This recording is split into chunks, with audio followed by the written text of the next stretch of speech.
I help business leaders accelerate profitability. And again, there's many ways that that occurs depending on the needs of the client. Sometimes I'm brought in more as a consultant and a strategic analyst where I'm looking at the whole company and the systems and processes within that company.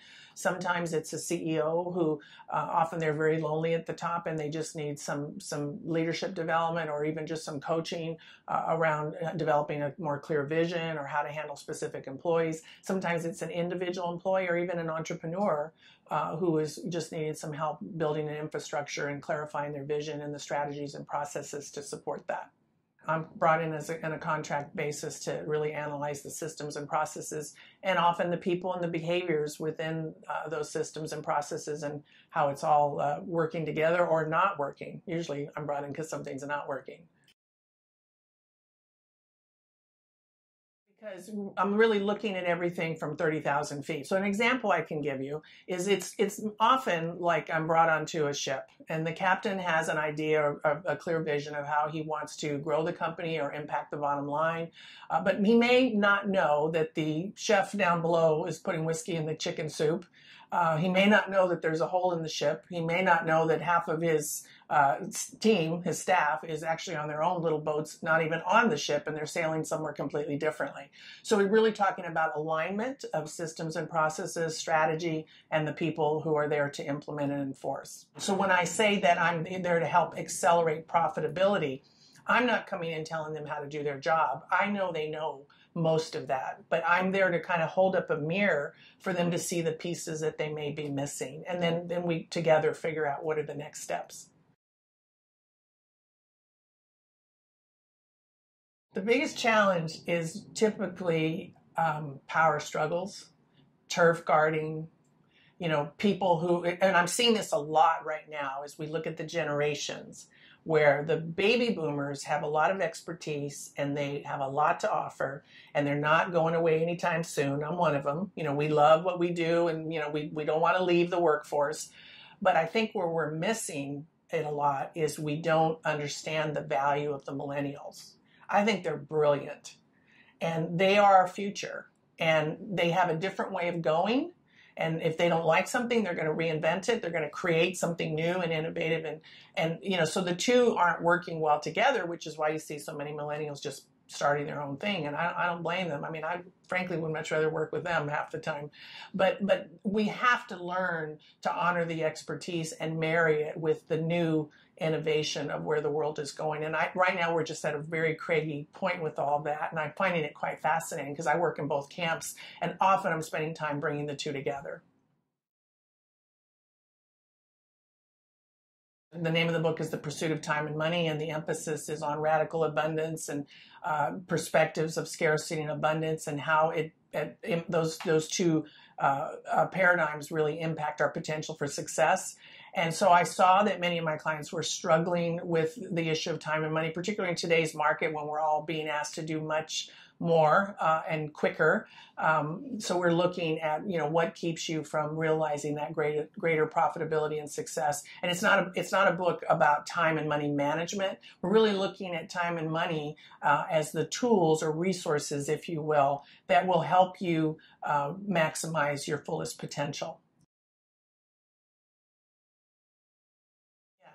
So it's been very exciting for me. I wrote the book initially to start a conversation, to help people really understand what it is in their own paradigms, their worldviews, are holding them back or even maybe working for them, because it's always a combination, very complex combination of worldview and understanding. I've written it through the lens of stage development, which has to do with where we are in our own human development, because what we know from the research is that different stages of development cause us to think about particularly time and money differently. And so what's exciting about that is the people that are reading it are telling me that they're seeing things about themselves that they never realized possible. And they're actually changing the way they're doing many things in terms of how they're accessing and handling those resources. And then if you I think we would all agree that we're not completely through that glass ceiling yet. You know, we still have great disparity in power within every organization and our society. And so for women in business to really identify where they fall on that spectrum between scarcity and abundance, I think is almost more important, because we don't always network well. We don't always ask for what we think we deserve in terms of, you know, financial compensation. Sometimes we're afraid even to take a promotion, for instance. I know I went through that in my early career, where I was literally offered many opportunities that I literally was in scarcity in my own mind about accessing, because I just didn't want to take away time and energy from my family. And so there's a whole lot of ways that scarcity shows up. And the most interesting thing in the early research that I've done is that the moderate scarcity and moderate abundance are the most surprising, because what can look like being highly responsible is actually a form of scarcity. So the example I give of that is the gentleman who was taught to do all the right things and save, and he's, you know, saving for his children, you know, for college or retirement or whatever. But he's so worried and scared all the time that, you know, he's not enjoying his life or taking his family on vacations or his wife to dinner, and he's kind of missing the trip along the way because he's in fear-based conversations. Well, I think Harvey Weinstein is just an example of a much deeper rooted situation in our society. He's not the first, he probably won't be the last. But I think I'm more concerned about our culture and our society than I am what Harvey's done, because we do not yet have space for women to feel comfortable to come forward. You know, I think, you know, many women, and myself included, I think have been in a situation similar to that. I think any woman can tell you that they've probably been in some type of situation where they felt compromised, or they felt that there was a power beyond what they might speak into or speak against, I guess I should say. And so to me, you know, there's educational opportunities within our systems. We're a society that values power, that values success, and we kind of have really, I think, set a tone that the rules don't apply to people in those levels. And so women understand that rule, and men take advantage of that rule. And I don't think it's a gender issue, really. I think it's a society issue. It's a cultural issue, and our pop culture promotes it, and we spend a lot of time in the media talking about it. That almost adds to the issue. We have to address it, of course, but I think there's systemic issues that need to start at very, very early stages when children are developing, so that women feel empowered to say no and mean it, and no, make it clear that I mean it.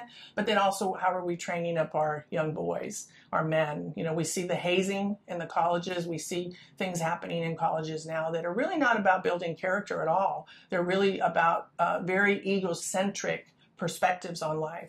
And that also, to me, is a developmental issue, because when we look at the stages of human development, there are 12 that we know of. Within those stages are 26 lines of development. I won't go into all that. It's very complicated. But when you think of early stages, those are egocentric stages.